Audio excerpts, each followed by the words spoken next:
In the US, there are more than 10 million job openings, but only 5.7 million unemployed workers available to fill them. Even if every unemployed person in the country found a job, there would still be 4 million open jobs. After COVID restrictions eased, it was difficult to find brunch spots in some restaurants. They are so busy that customers have to wait several hours for a table. Restaurant owners are no longer struggling to find customers, but instead to find staff to make and serve the food. Workers are so scarce these days that one cafe in Florida had no choice but to replace them with robots to welcome and serve customers. In addition, a branch of McDonald's is offering $50 just for showing up to an interview for a burger flipping job. Almost nobody saw this coming. When the pandemic struck in 2020, most economists believed that the global economy was headed towards a prolonged period of high unemployment, similar to the aftermath of the 2008 financial crisis. It took up to 7 years for unemployment to recover to pre-crisis levels. However, the pandemic proved to be an exception. In April 2020, the United States unemployment rate peaked at 14.7%, causing widespread concern.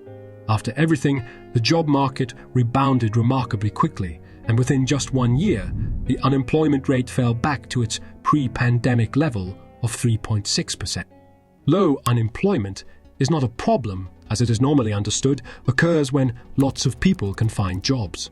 After the post-pandemic period, Wisconsin, Kentucky, Georgia, Louisiana, and Colorado have the highest percentage of job openings of any state in America. But only a few states have a higher labor force participation rate compared to pre-pandemic levels. The labor force participation rate shows how many people are working or trying to get a job out of all the people who could work. This means that when fewer people are actively seeking work, they will not be considered unemployed.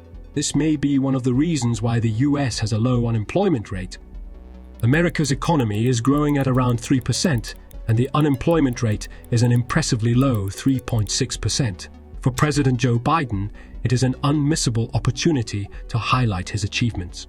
On January 19th, he tweeted, "Under my plan to build an economy that works from the bottom up and the middle out, we've achieved the lowest unemployment rate in 50 years, and 2021 and 2022 were the best years for job growth on record."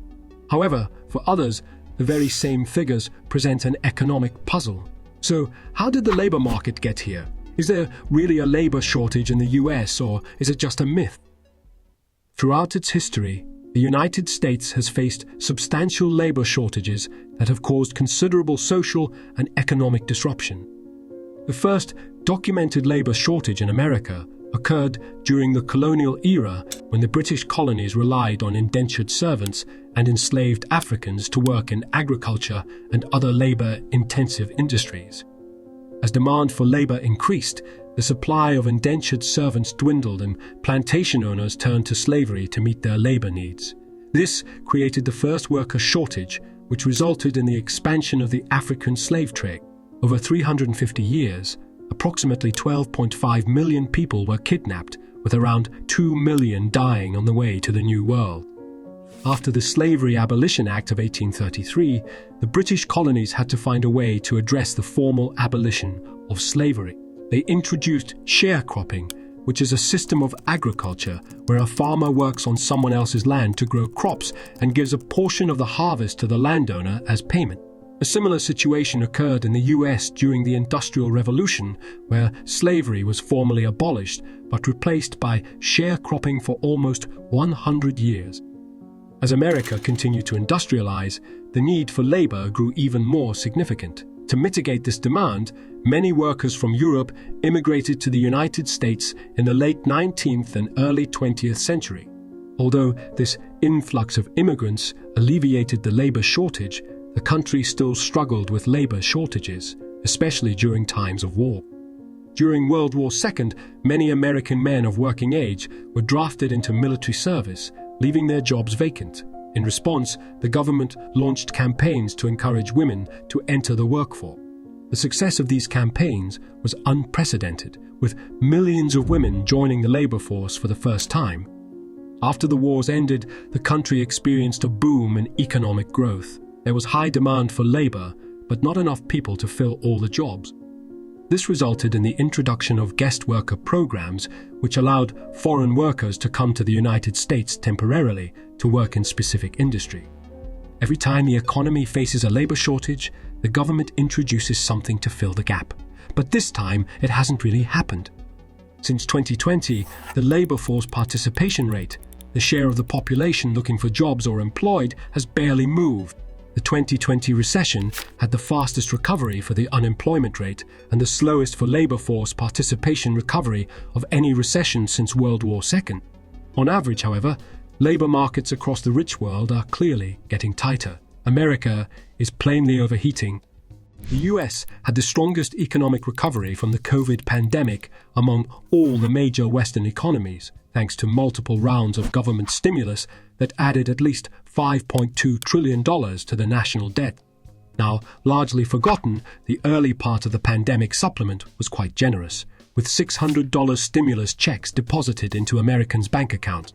Just as that boost began to run out, the American Rescue Plan distributed another round of stimulus checks worth $1,400 from President Biden's $1.9 trillion plan. Seemingly, every American knows someone who received a stimmy check and decided to quit their job to sit on the sofa. On top of that, the federal supplement to unemployment insurance provided $300 a week, ensuring that 4 in 10 unemployed people earned more from benefits than they did in their previous job. The Biden stimulus pushed the bank accounts of even the lowest income Americans to unexpected heights, and on average, they had more than twice as much in their savings accounts as they did when the pandemic began. As a result, nearly 4 million people have stopped looking for work. Retirements also explain a large chunk of the missing workers. The pandemic drove over 3 million Americans into early retirement. The pandemic economy provided aging Americans with some of the strongest incentives to retire early in modern history. With skyrocketing home values, incredible market gains, and health concerns, it became financially feasible for them to retire early. The reality is that labor force participation among older Americans, which had risen from 22.5% in 2010 to 26% in 2020, has dropped to 23% in early 2023. According to a report from the Administration on Aging, approximately 17% of people living in the United States, or more than 1 in 6, are 65 years of age or older. Much of the aging of the US population stems from the post-World War second baby boom, the period from 1946 to 1964. Nearly half of baby boomers who are now 65 years of age or older are ready to leave the labor market. Besides, some may argue that there is no labor shortage and that if employers want more workers, they should pay them more. This would not only attract job seekers, but also people who reported that they had not been looking for work or were working fewer hours than desired. However, the labor market still has hidden slack and is becoming harder. Data show that since 2001, Americans have been quitting their jobs at historically high rates, a phenomenon known as the Great Resignation, but people don't quit their jobs without good reason. After all, many Americans rely on their jobs for retirement savings, healthcare, and more. Because the number of job openings increased by more than 55% between 2021 and 2022, there are nearly 2 job openings for every unemployed person. Therefore, many of those who quit found it easy to find a new job with better pay. Non-managerial workers such as clerical workers, salespersons, restaurant workers, drivers, physicians, lawyers, accountants, etc., have seen their earnings rise by 5% since the pandemic began. They have also realized that they now have more leverage and are moving out of low-paying jobs with long hours to higher-paying jobs. Economically, this boon for workers may become a crisis for growing productivity. The lack of workers in industries may cause delays in completing projects, leading to missed deadlines and decreased productivity. It will also make it difficult for the Federal Reserve to control inflation, as employers may offer higher wages to attract qualified workers, leading to increased competition and potentially higher salaries for employees. However, This can also lead to higher prices for goods and services as companies pass on these costs to consumers. It is unclear who will fill these workforce holes. The pandemic exacerbated a demographic crunch that has been long in the making.